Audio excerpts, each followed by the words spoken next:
Bonjour mesdames et messieurs, bienvenue sur l'édition du jeudi 3 juin de l'école de la deuxième chance. Tout de suite, le titre principal du journal, une seconde chance pour les invendus. Le gaspillage, c'est quoi? Eh bien, ce sont tous les produits encore comestibles, jetés à tous les stades de la chaîne d'approvisionnement alimentaire, constitués de la production, transformation, distribution et la consommation. Tous concernés, le gaspillage alimentaire entraîne de nombreux enjeux environnementaux, mais aussi économiques, sociaux et humains.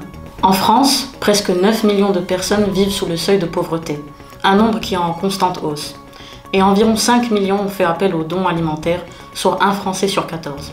Aujourd'hui, les grandes surfaces représentent plus de 30% de l'approvisionnement des associations caritatives. On y retrouve les banques alimentaires, la Croix-Rouge française, le Secours populaire français, la Société de Saint-Vincent-de-Paul et les Restaurants du Cœur.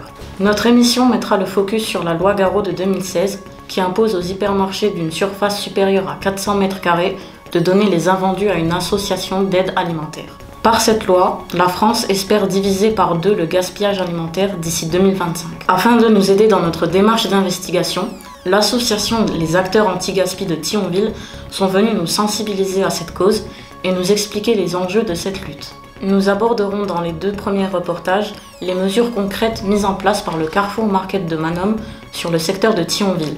Quelles sont les démarches mises en place pour lutter contre le gaspillage?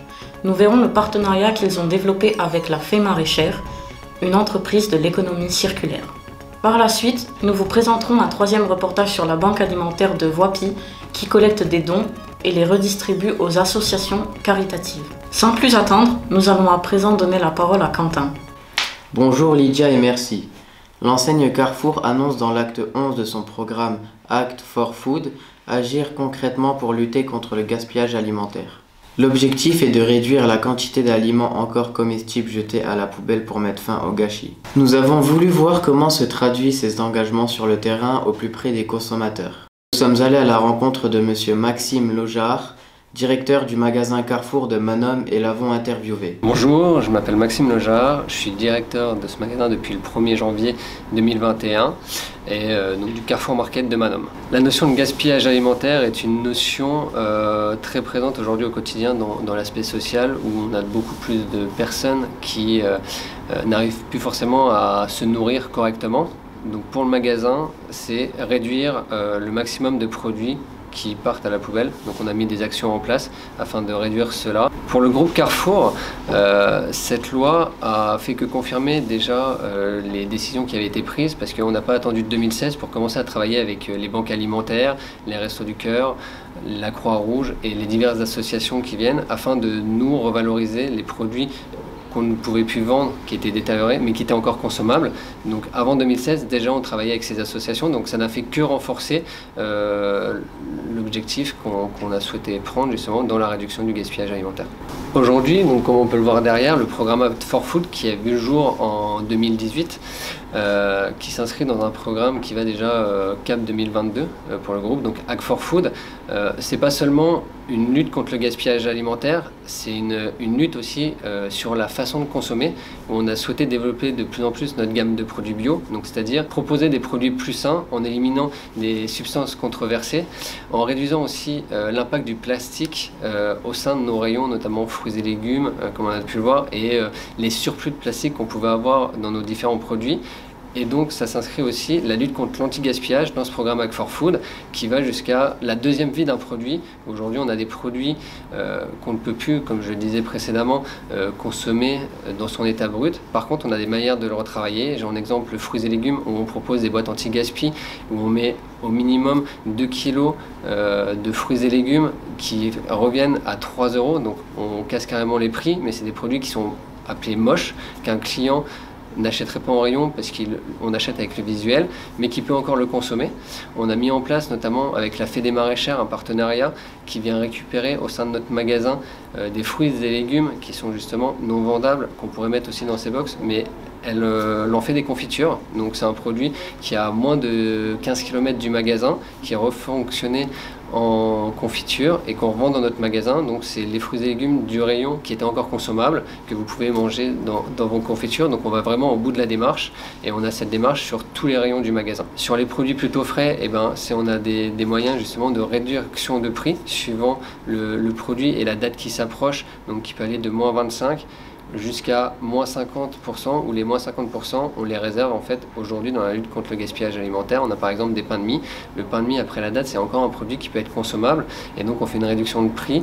On peut le vendre jusqu'à 15 jours après la date passée parce qu'il n'y a aucun risque pour la santé d'une personne qui le consomme derrière. Donc on met vraiment tout en place pour qu'il y ait zéro gâchis au niveau d'un magasin. Entre les paniers zéro gaspille, les dons aux associations et les actions dans les magasins, voici maintenant l'interview de Madame Florence Duchot, la créatrice de l'entreprise La Fée Maraîchère. Je m'appelle Florence Duchot, je suis fondatrice d'une entreprise qui s'appelle La Fée Maraîchère. Là, le gaspillage alimentaire, c'est l'affaire de tous parce que ça a un impact sur l'environnement, sur l'écologie, sur la production. Un aliment, surtout un fruit, un légume, quand je le récupère, il est passé par la terre, il est passé par le producteur, par des coûts logistiques et surtout une empreinte carbone pour pouvoir le livrer dans les magasins ou sur les marchés, etc. Alors moi j'ai décidé, à mon échelle, qui est petite, j'ai une petite entreprise, de travailler dessus et de pouvoir leur donner une seconde vie. Et c'est La Fée Maraîchère.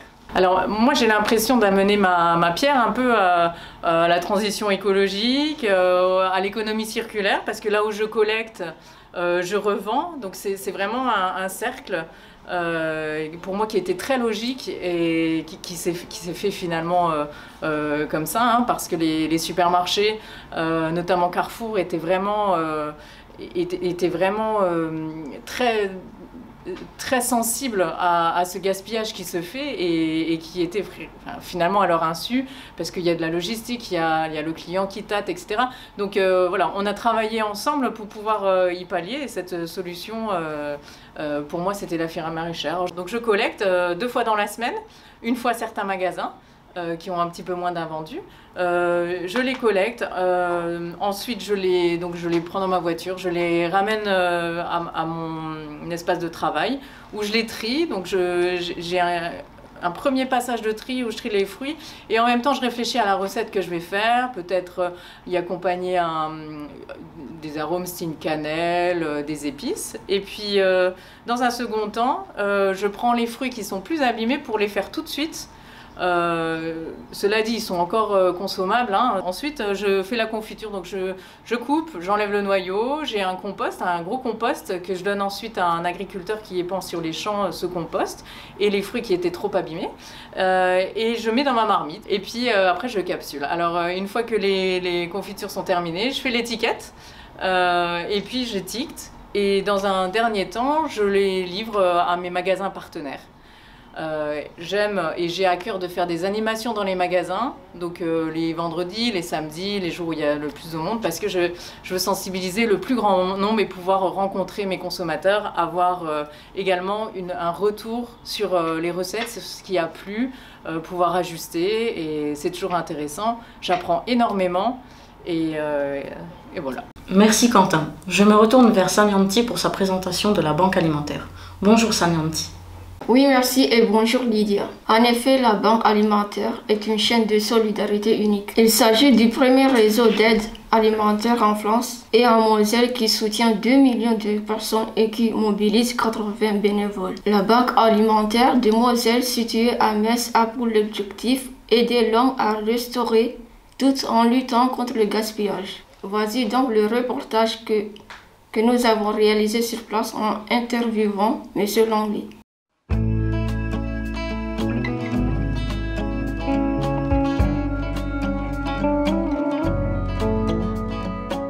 La Banque alimentaire, c'est donc une association à but non lucratif, donc essentiellement à base de bénévolat.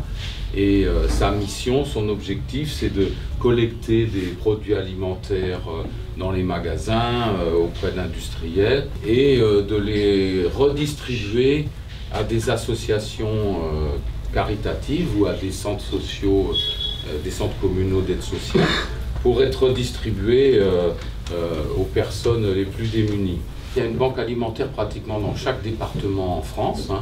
Et donc nous, ici, nous sommes la banque alimentaire qui travaillons sur tout le département de la Moselle. L'ensemble des banques, par département, sont fédérées par un mouvement national, une organisation nationale qui s'appelle la Fédération nationale des banques alimentaires.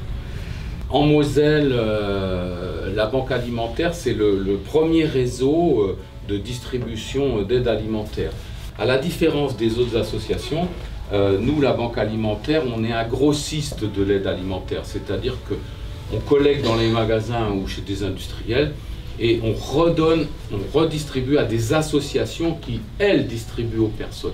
Pour s'approvisionner, la banque alimentaire, on a 3 sources principales. La première, c'est des ramasses quotidiennes. Chaque matin, on fait la tournée des grands supermarchés du département, on va dire. Leclerc, Cora, Auchan, etc., Grand Frais. Il y a une obligation de conventionner avec une association de dons. Donc ils ont, comme disait Michel, l'interdiction de jeter. Et aussi, il y a des industriels, par exemple de l'agroalimentaire, qui vont avoir préparé plus que ce qui va être vendu. Et donc ces surplus-là, ils nous les cèdent aussi. Il y a un fonds qui s'appelle le Fonds européen d'aide aux plus démunis. On reçoit une subvention et avec ça, on achète des produits là directement auprès des fabricants. On achète des produits d'épicerie et de première nécessité, de l'huile, du sucre, du lait, enfin vous pouvez imaginer. Et ça, on en refait des distributions aux associations qui sont partenaires. Puis la troisième source d'approvisionnement, c'est peut-être celle que vous connaissez le plus parce que c'est la plus visible, ce sont les collectes nationales qu'on fait 2 fois par an. Tous ces produits passent ici sur la banque et sont reconditionnés et après c'est redistribué par nous tous les jours ou mensuellement selon la nature des produits. Et donc on a 80 associations ou centres communaux d'aide sociale qui reçoivent nos produits. Et puis après, l'essentiel des travaux physiques, rouler les camions, faire le tri, conditionner, ça ce sont des bénévoles. Donc nous sommes 80 bénévoles. On leur demande de travailler, d'essayer d'être là 2 matins par semaine. Alors certains font plus, certains font 3, d'autres sont là pratiquement tous les matins. On a besoin de bénévoles, oui.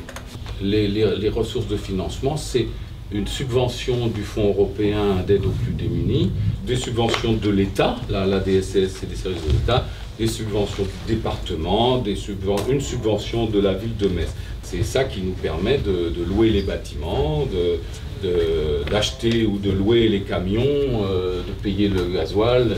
On distribue 1700 tonnes d'aliments aux associations sur l'année. Ça représente près de 3,5 millions de repas qui sont ainsi distribués. Merci Samianti. Ainsi, la stratégie européenne des déchets se résume à « J'évite de gaspiller en optant pour des solutions plus écologiques, telles que l'achat en vrac, afin de supprimer les packagings trop importants. Je réutilise un maximum pour éviter la surconsommation. Je privilégie le recyclage en réalisant un compost et le tri des déchets. En dernier recours, je jette tout ce qui ne peut ni être donné, ni réutilisé, ni recyclé. » Merci à nos reporters, aux entreprises et associations qui sont intervenus tout au long de nos reportages et émissions. N'oublions pas que nous sommes tous acteurs dans la lutte contre le gaspillage alimentaire. Il existe déjà des solutions sur notre bassin thionvillois, comme l'application Too Good To Go ou les composts collectifs. Mais peut-être que nous pouvons en proposer d'autres pour l'avenir tels que les frigos solidaires.